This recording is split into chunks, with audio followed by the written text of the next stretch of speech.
So welcome everybody to Tuesday night's wake up group at the Dallas Meditation Center. For those of you who are new, or if you're watching on YouTube, this gathering happens every Tuesday, and it's a gathering specifically for young adults, 20s to 30s, and those that want to support that peer group. So welcome. Today we're going to do some guided meditation and then listen to a talk. And if you're here in the Zoom call that's live, we'll have some discussion afterwards. So if for those of you watching on YouTube, or if you're new, this is one of many gatherings at the DMC. You can go on our website, which is listed down in the comments or in the information below the video, and find out more about our other offerings throughout the week. So we'll begin with an opening affirmation. Usually we do check-ins first and then the affirmation, but it seems like it flows a little bit better to reverse that now that we're online. After these several weeks of doing it this way, it seems to maybe flow a little bit better. So here comes something radically different. If you're new to the opening affirmation, if you're listening on YouTube, or if you're new in the Zoom room, if it resonates with you, that's really wonderful. Let it in and go with it. If it doesn't resonate with you, that's completely fine. Let it float on by. And that doesn't just go for this opening affirmation. It goes for anything that you experience or hear today in the talk or in the discussion or anything. Our community is open and inclusive, and you don't need to believe anything or adhere to any kind of dogma to be here with us. We're just happy that you're here. Our shared intention is mindfulness and compassion and community. So if you're new or if you're old, welcome. And we'll start with our affirmation. Before the recitation, there's going to be 3 sounds of the bell. And the bell is just a way for us to become present in the present moment. So you can use the sound of the bell to return to your own mind, your own body, just presence here and now.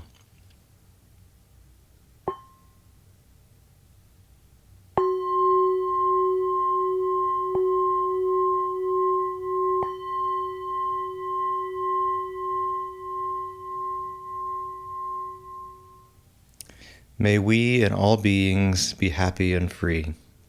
May we and all beings transform our suffering. May we and all beings rejoice in all joys. May we and all beings be at peace.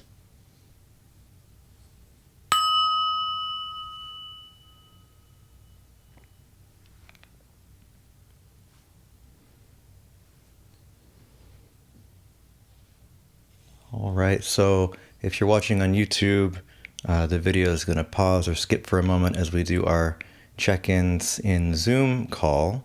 The reason why we do this is just to maintain the privacy of the folks who come to our gatherings. So if you want to experience the full experience of coming to a DMC gathering, I very much invite you to come join us live in our Zoom calls, because the discussion and the check-ins are some of the more enriching parts of the gathering. Not that the rest isn't also great, but it's a really wonderful thing to participate in.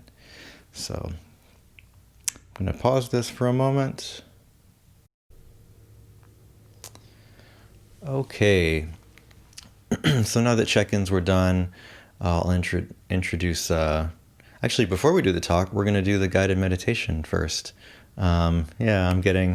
I was just telling folks in the room that I've been going really quick and I've been feeling a little bit scrambled, so that's a prime example.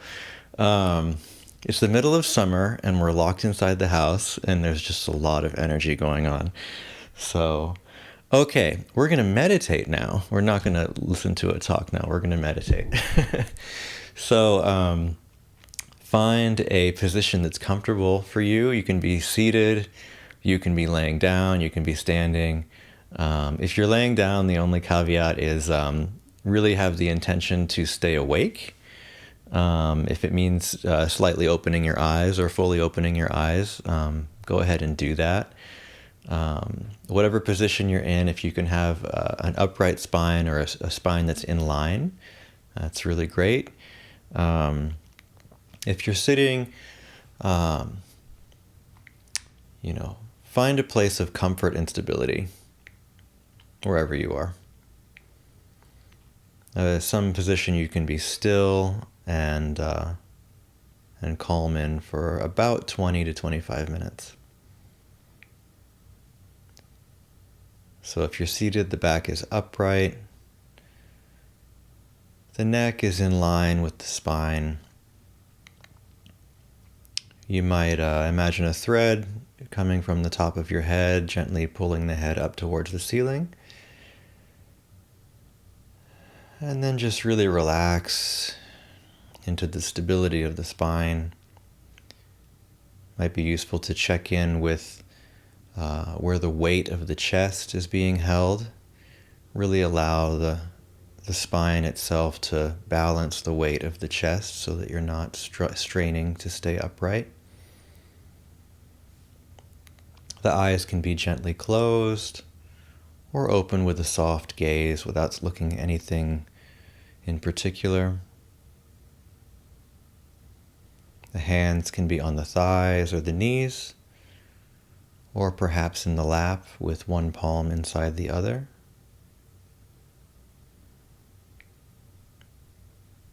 It could be useful to rock forwards and backwards or side to side from the pelvis till you find a place that feels balanced.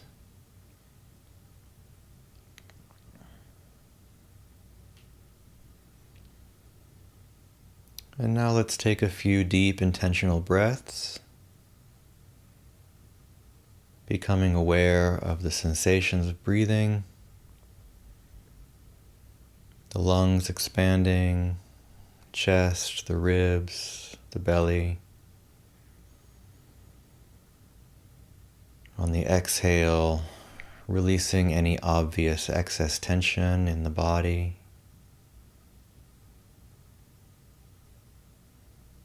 Releasing any obvious busyness in the mind.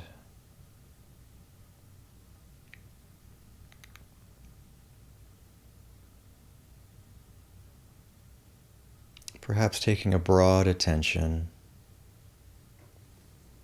of yourself sitting in this room, on this cushion, or laying where you are.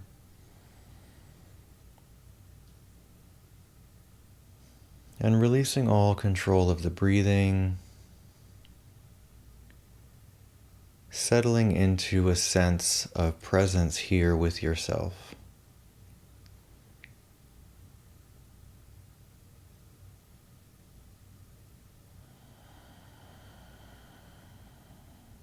Arriving in the present moment.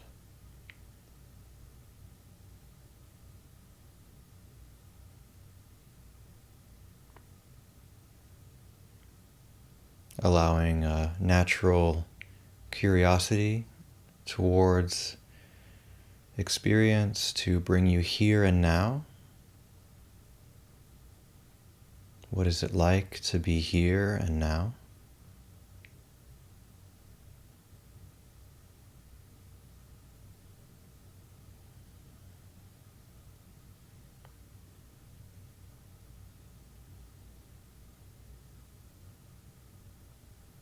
If there are thoughts about the past or the future, no problem. But let that curiosity really return you to what's right here.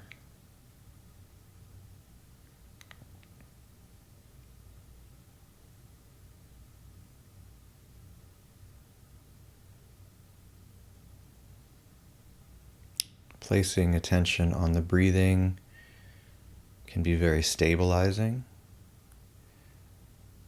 So breathing in, aware of breathing in.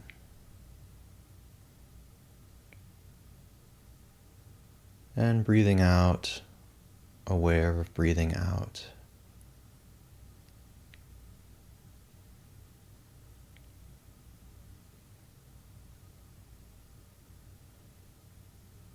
Breathing in, arriving in the present moment.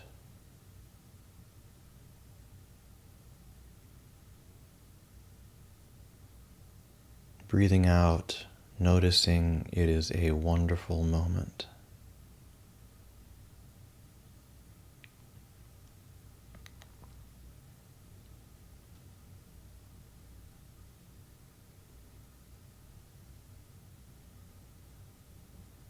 Awareness of the breathing can mean a lot of things. The attention can be like the aperture of a camera. It can open wide to noticing the sensations of breathing throughout the body.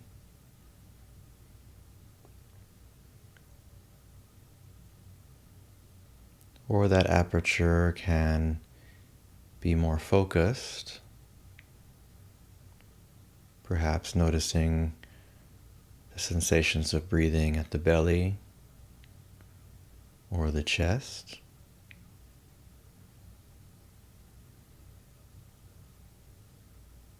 Or the aperture can become quite refined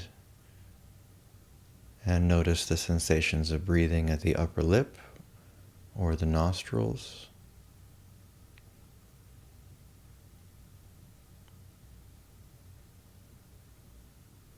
There is a whole field of experience that can be explored.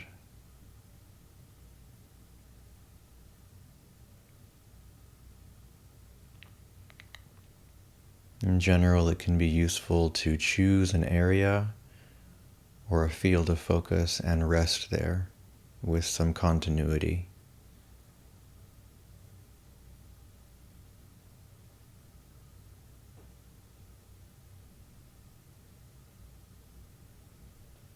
Just a simple curiosity about what it is to be breathing.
Notice the relationship to the breathing. Simply notice if there is any type of control, any clenching around the breath or leading the breath.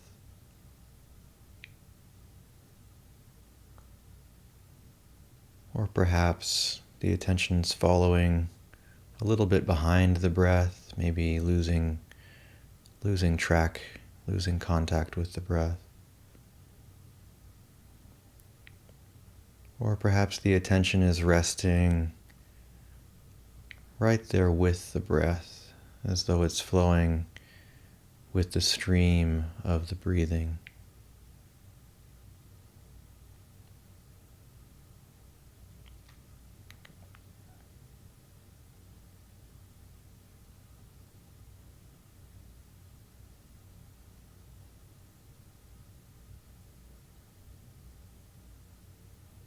See if you can relate to the breath as though you were listening to someone who was telling you something very important. So clear out any other thoughts in the mind, not with force, but with the intention to listen.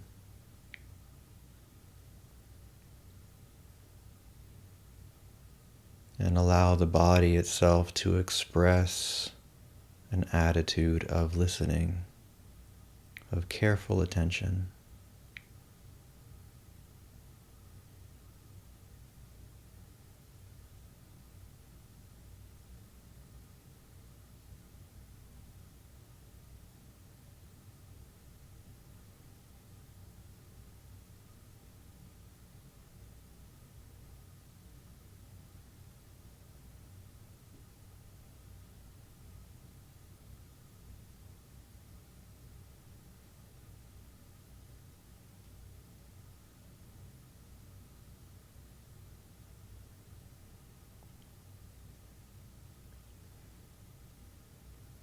As the attention deepens, it may be possible that the body begins to relax and tensions may begin to calm.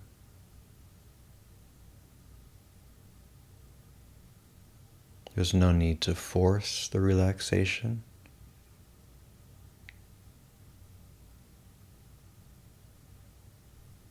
An open and non-judgmental awareness and attention allows the process to unfold on its own.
If the mind wanders, just gently bring the attention back to the breathing.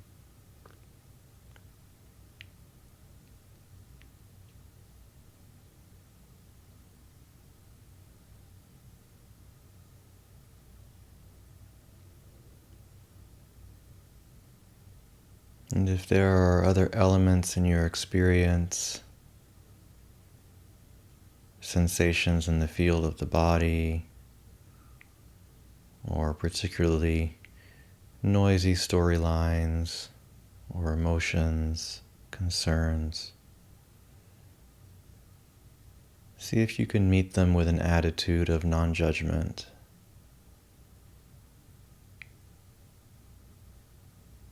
Becoming familiar with the content of your mind and your experience, while maintaining the attention on the sensations of breathing like the keel of a ship that keeps it upright.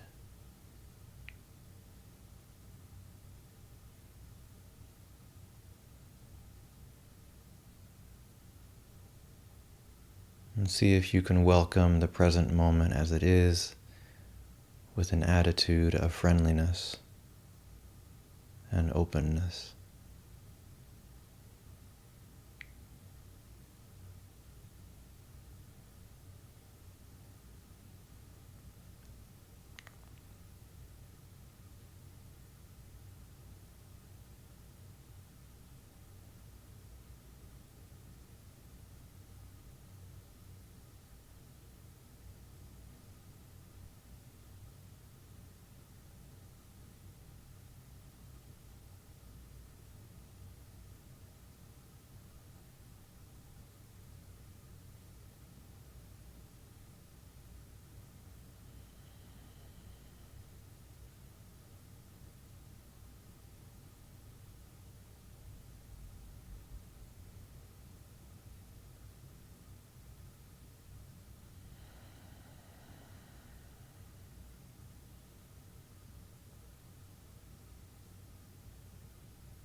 You might take a moment to scan through your experience. If there's any way that you might be resisting the present moment, see if that can be dropped.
In the last few moments of our seated practice,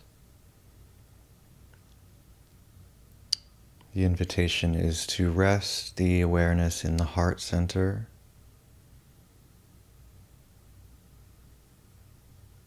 and invoking an attitude and an intention of kindness, allowing kindness to flow through the body. You might use the breath as a vehicle. You might imagine this kindness as a light or an energy.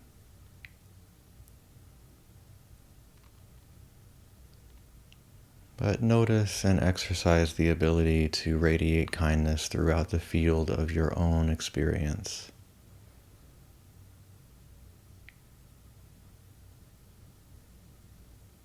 Through the body and the mind.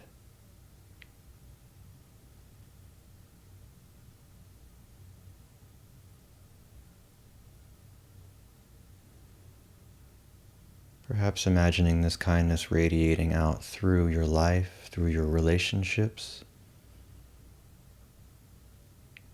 with all of the beings in your life.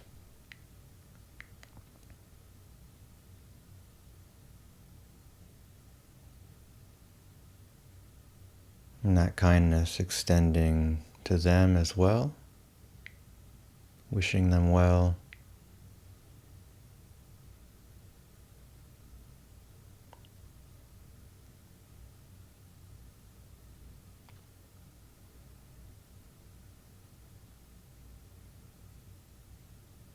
And this kindness radiating outwards to the entire world.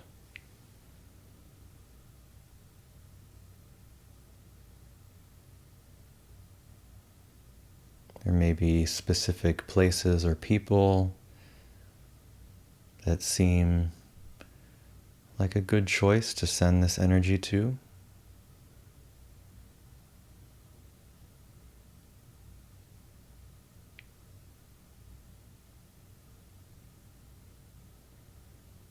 Filling the entire world with this energy of kindness, this intention of kindness.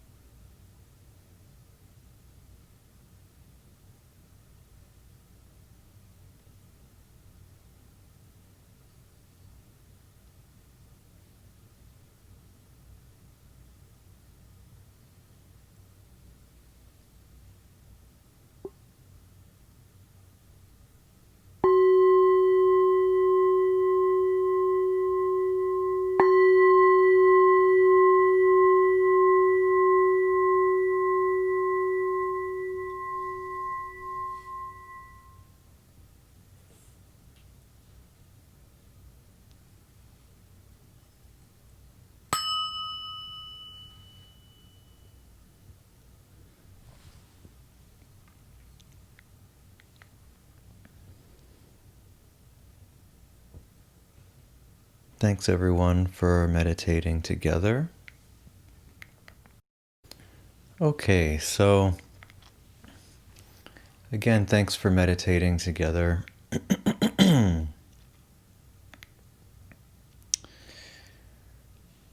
Today, the talk, rather than giving a talk myself, I thought it would be useful to share something from Thich Nhat Hanh.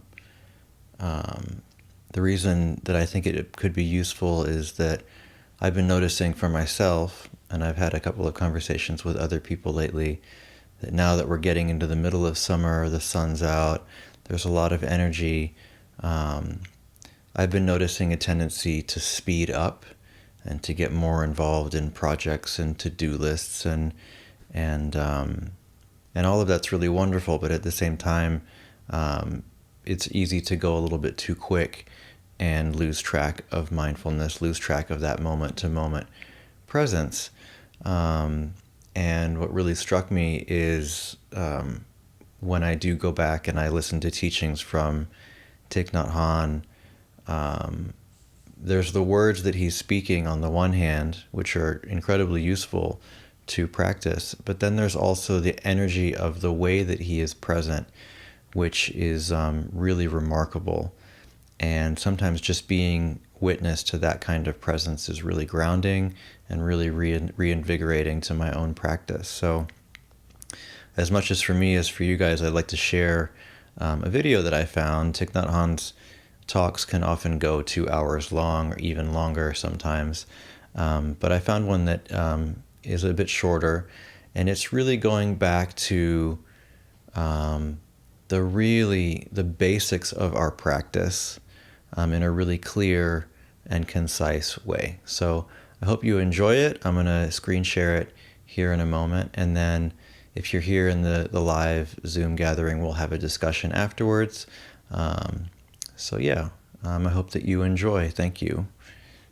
Let's see.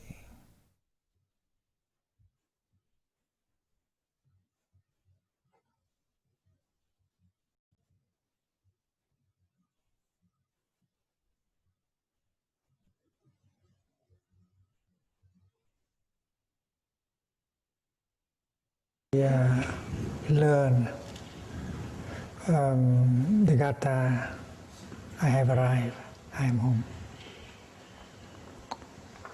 In the here, in the now, I am solid, I am free, in the ultimate I dwell. And this Gatha can be used for sitting meditation, can be used for walking meditation.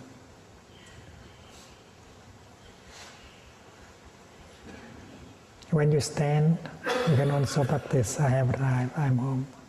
And when you lie down, you can also practice, I have arrived, I am home.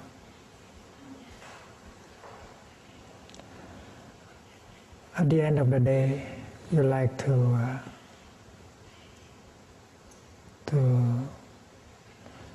rest. You go to bed.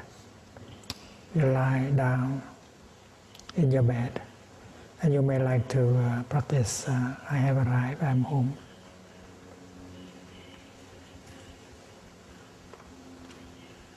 Because several of us continue to run even in our sleep, in our dream, because running has become a habit. Not only we run during the day, but we run also during the night, in our sleep, in our dreams. That is why it's good that we practice, I have arrived, I am home, I don't want to run anymore. The moment when you lie down and you enjoy doing nothing, just feeling that you are home, you are in your bed, and you want to really rest.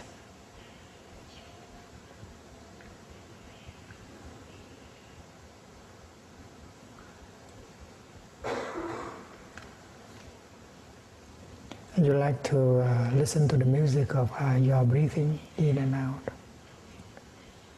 Your heart is playing music, and your lungs is playing music.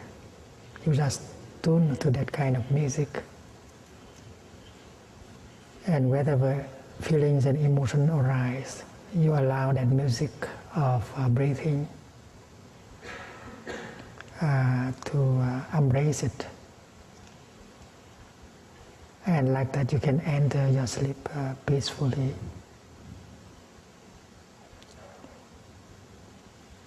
And with much pleasure. So, the Gatha, the poem, I have arrived, I am home, can be used in 4 positions of the body: sitting, standing, walking, and lying down.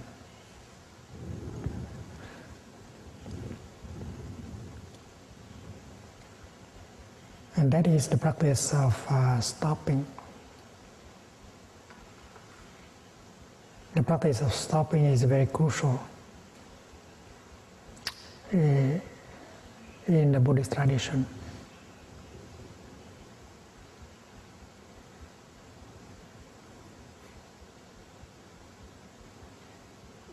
There are moments when we don't do anything, we just sit there and we lie down. But our body has not stopped. There's a tension in our body. There's a kind of energy that push you, push your body. Your body want to do something, to be active, to run, to do something. Your body does not have the capacity to rest, to stop. That is why stopping does not mean just stopping the mind, but stopping the body. Because the body also has the habit of running, of being in movement. And there is a feeling of restlessness in the body. The body and the mind are. The body contains the mind, and the mind contains the body. They intercontain each other.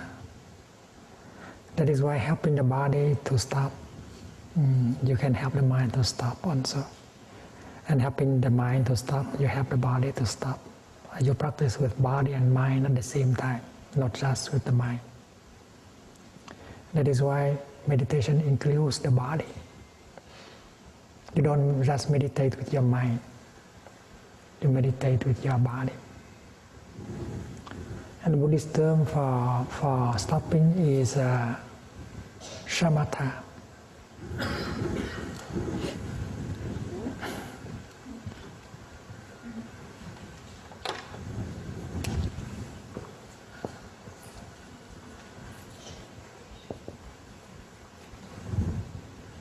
In Pali, samatha. With this, you pronounce like shamatha.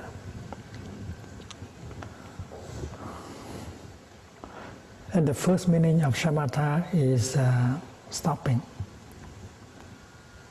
Without stopping, you cannot do much. And when you come to the Deer Park, you can enjoy shamatha as a practice of stopping. You stop during the time you sit, you stop during the time you walk.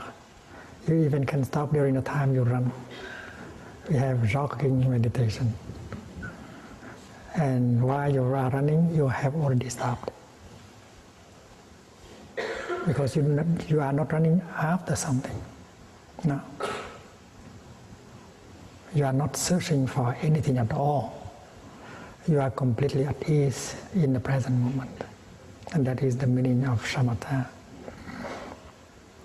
And it sounds easy, but we need some training. We need a strong will also.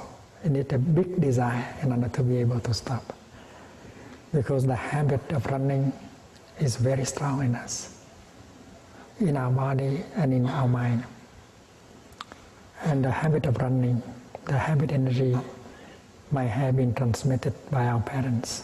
Our parents might have run all their life. It becomes a strong habit, and they may have inherited it from our grandparents, our ancestors. So the habit energy is very strong. But now as we have a chance to encounter Buddha Dharma, and Buddha said, "Stop, my child." And then we have a chance to transform that habit energy. And if we succeed in stopping, and then we help all our ancestors in us to stop at the same time, how nice. I have arrived. I am home. It means I don't feel the need to run anymore. What I am looking for, it is right here, right now. And that is why we need the insight in order to really stop. And the insight is got by the other wing of the bird. That is vipassana.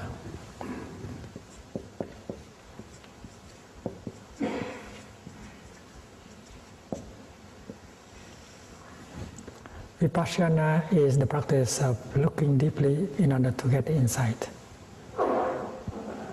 In Chinese, you write Quán,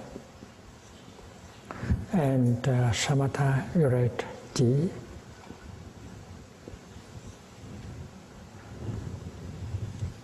Shamatha and Vipassana are the two wings of a bird.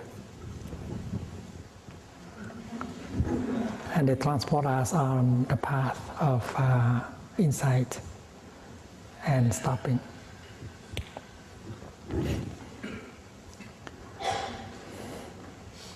We just said that when you have got the insight that everything is already there, you are already what you want to become, namely a Buddha.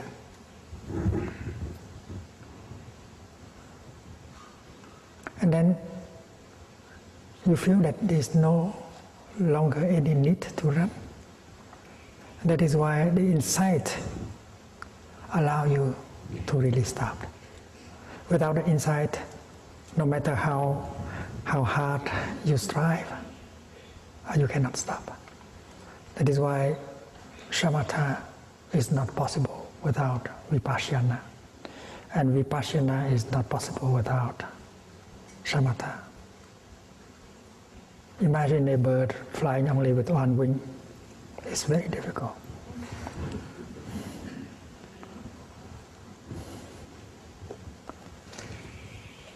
So the first meaning of shamatha is to stop running.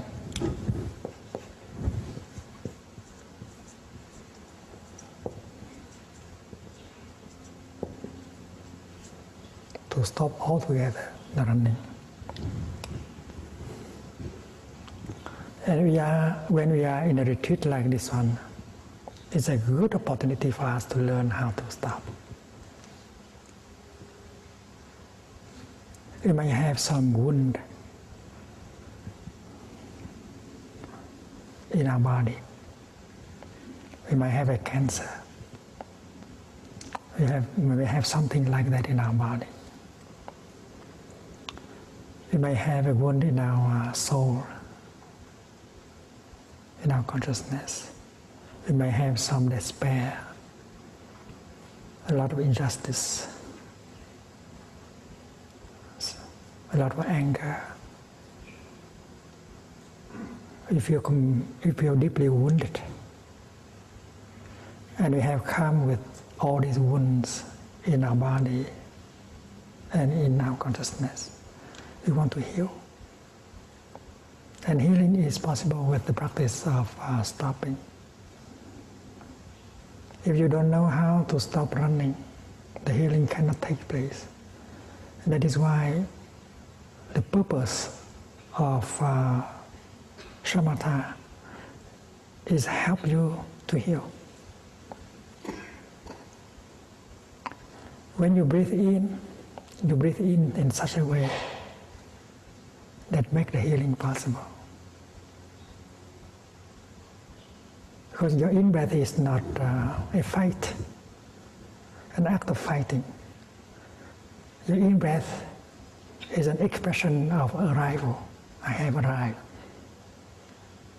I don't need to run. And if your in-breath is like that, it has the power of healing. And that in-breath releases all tension. Releases all the tension that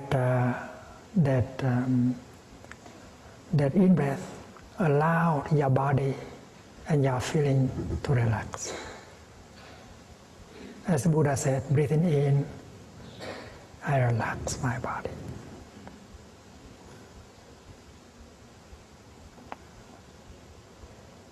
And then in another exercise, the Buddha said, breathing in, I relax my feeling, my emotions.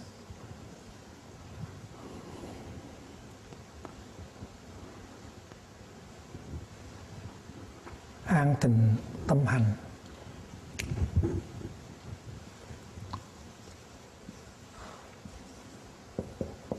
Hang Ten Thich Nhat Hanh.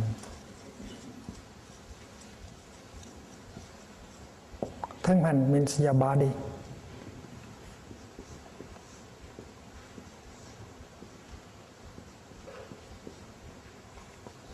The formation called body. Hang Ten means relaxing.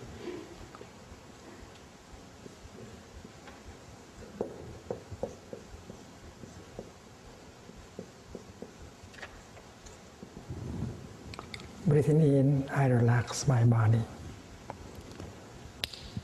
You can only relax your body when you stop. So your in-breath has the capacity of stopping. And when your in-breath has the capacity of stopping, it becomes very pleasant. Your in-breath is not an act of fighting anymore. It is deeply enjoyable. And that is why while you are here, breathe in such a way that every in-breath has a power to heal.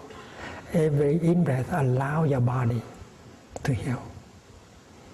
And if you feel relaxed, the fighting is no longer there, the struggle is not there, you know that your in-breath has the capacity of healing.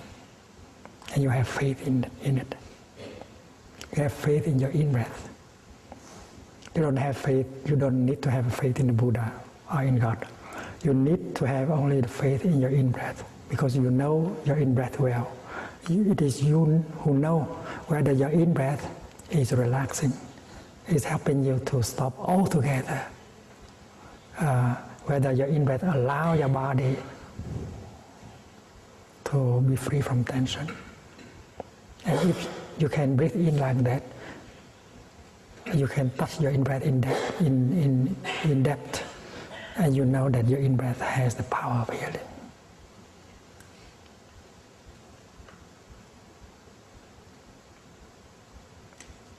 And when you make a step,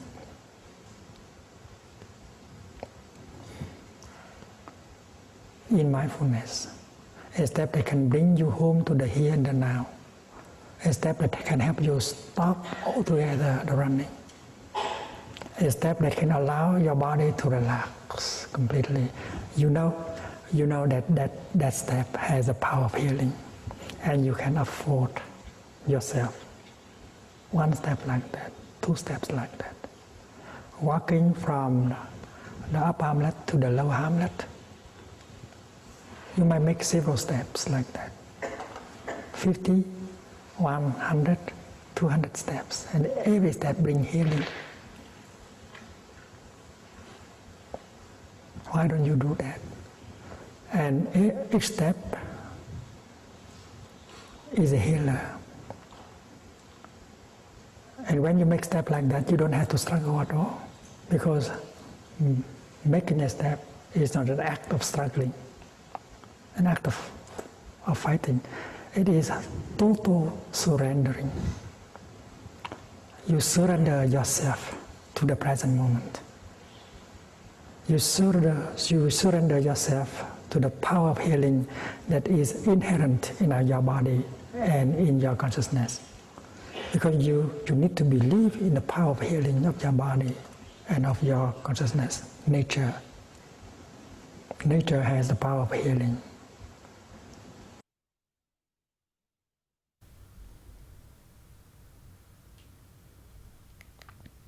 All right. All right, so thanks for watching with me. I really appreciate that teaching quite a lot, and I know it's just a part of a larger teaching. What really stood out to me when I heard it is the idea that the in-breath isn't an act of fighting. It's not a struggle. When you're walking, the steps aren't a struggle. They're an expression of arrival. I really like that phrase he uses. It's an expression of arrival. And I really appreciate that because it's a reminder to me that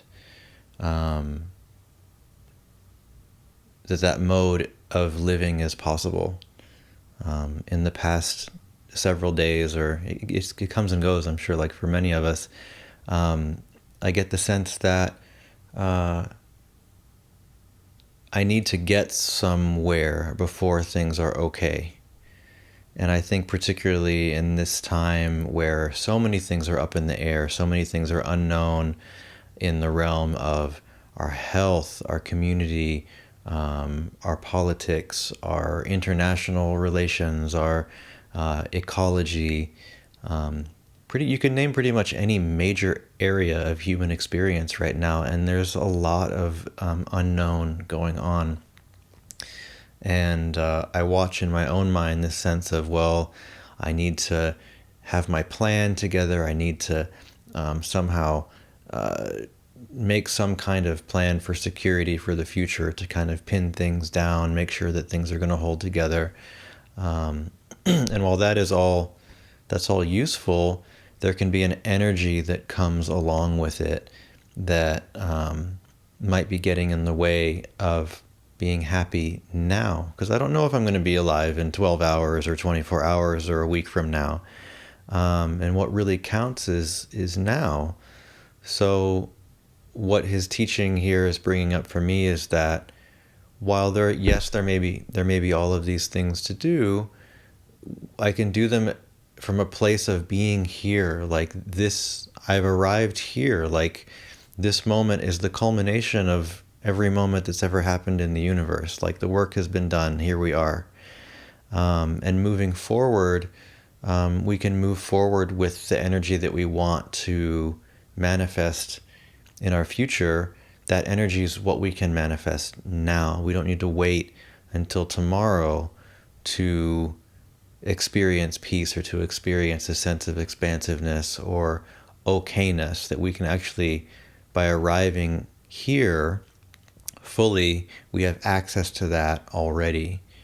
That doesn't mean that all of the details of our circumstances are all pleasant or they're all in order or everything feels good, but that regardless of that, there's a basic okayness that we're still here. Again, as he says, the breath is an expression of arrival. I think that's really, really important. It reminds me of times when I've done quite a bit of climbing in different mountain ranges and stuff.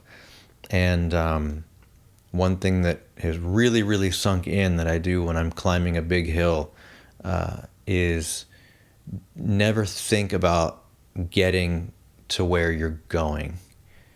If I think about, I have another 2 days of climbing up this steep hill, I'm exhausted every step of the way.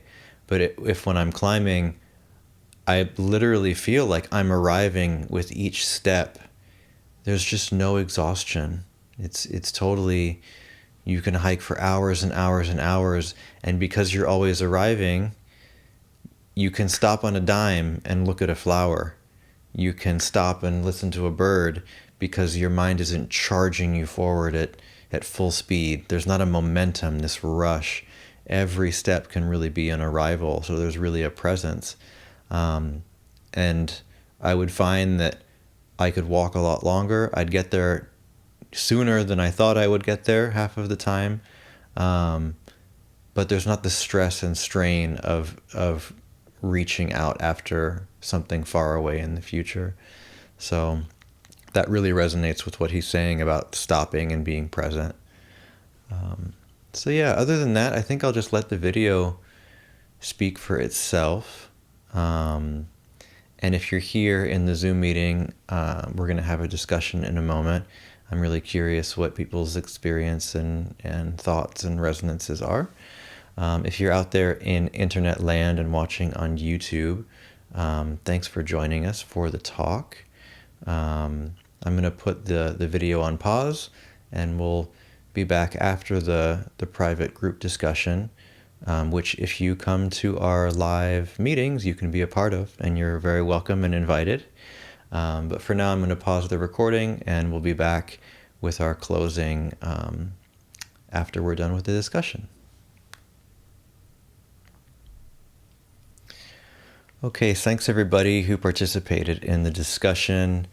I say this so many times that you probably get tired of it, but I'm going to say it again. It's really so much fun and really wonderful to have people in the discussion. We had a really great group today, and like I just said a moment ago, I hear my own thoughts and perspectives all the time. I can't really get away from them. And it's really nice to hear other people's experience and really gain the wisdom from all the other people who are a part of our community. I really love this community, and yeah, I'm really grateful for all of you. And so if you're watching on YouTube and you've never shown up live, invitation is always there. So let's see. Before we close, a few announcements are that, well, real basic announcements actually. DMC, the Dallas Meditation Center, is a 501c3 nonprofit. So all of our offerings are by donation, and if you'd like to make a donation, you can look down in the information section under this video, and it'll give you different easy ways to make a quick donation to the center, either through the website, through PayPal, even through a text message. So any contributions that you're able to make really help us with our mission here. We still have a physical location that is open, and we're paying rent on it. Just like everybody else, we don't know how long this lockdown is going to be going on, and it would be really sad, I think, for many people to see our center closed down. It's really beautiful. A lot of love has gone into it, and a lot of really great memories have been made there. So if you'd like to get a glimpse of what the center is like, if you've never been there, you can tune in most of the other evenings. I'm pretty sure that the gatherings are being broadcast from there, so you might get a little bit of a glimpse of our meditation hall and our center. It's really wonderful. Speaking of which, we have offerings. We have gatherings pretty much every day of the week, maybe except for Saturday, and even Saturday sometimes we have classes and retreats. So in the evenings, Monday through Thursday, we have various meditation groups. We have well, I might be butchering the name, but it's a recovery group, Recovery and Joy or something like that, with Miles. So if you're in recovery and would like a meditative based approach with some really great community, that's a new offering on Thursday. It's really wonderful. Sunday is the big community gathering. Awakening Heart Sangha is on Sunday. And then if you're working or if you're not working and you want to have a nice lunchtime break, we have Zen-to-go at noon, Monday through Thursday. In fact, it might be Monday through Friday now, so you check the schedule on that online. And that's just a 45-minute gathering. You get together, quick check-in, you sit, there's a short reading, and then a checkout. So it's a really great way to add mindfulness right in the middle of your day. So those are our announcements. Please make a donation if you can. It really goes a long way. And most importantly, keep practicing. And thank you for being here. And we'd love to see you live in our meetings too. So we're going to close with the 4 vows of awakening beings. If you have never heard it before, as with the first recitation at the beginning, just let it move through you. If it resonates, then let it in. If it doesn't, just let it float on by. No big deal. So we'll have 3 sounds of the bell to arrive again in the present moment.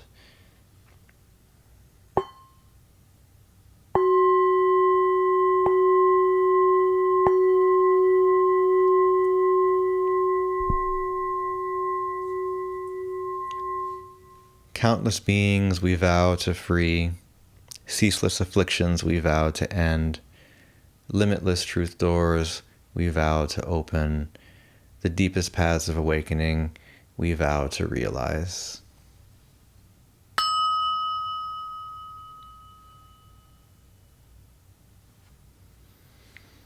Thanks everybody. See you soon.